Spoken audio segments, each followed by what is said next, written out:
presented by Unique Films।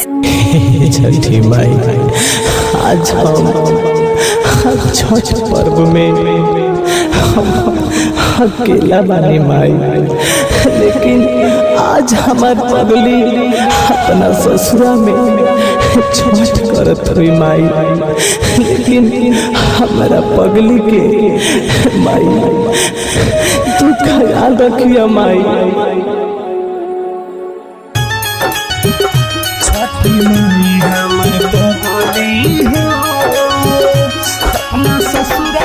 Music by Gaurav Roshan।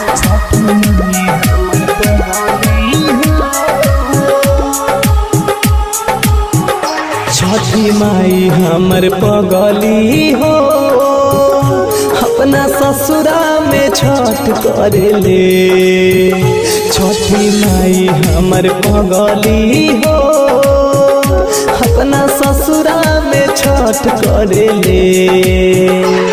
ओकरा पे तनी ध्यान रखिहा, उ तो तोहरे बरत पड़ेले। ओकरा पे तनी ध्यान रखिहा, उ तो तोहरे बरत पड़ेले।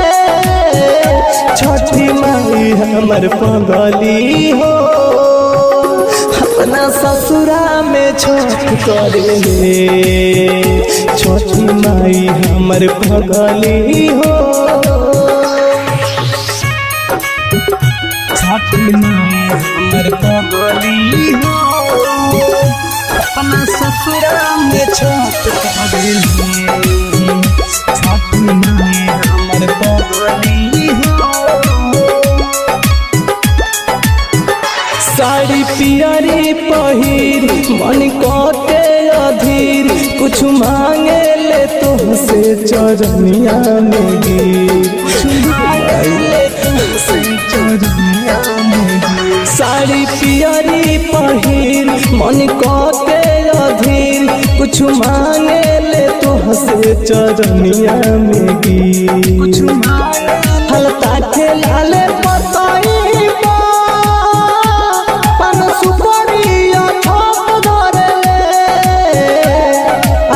के लाले पताई पान सुपारी छत धरेले। छठी माई हमर पगली हो, अपना ससुरा में छठ करेले। छठी माई हमर पगली हो,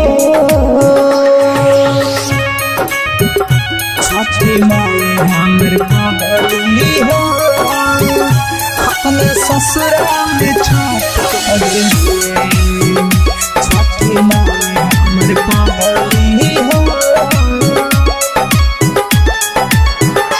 आज दिया पावा होके दूसरा के खान, अब तो भइल अकेला मेरा तुझे पड़ेगा।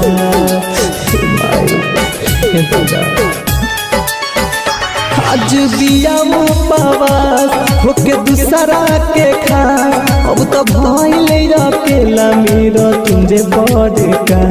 अब तो भले वो दूरा बिया हमसे, बाकी हमारे से हट पड़ेले।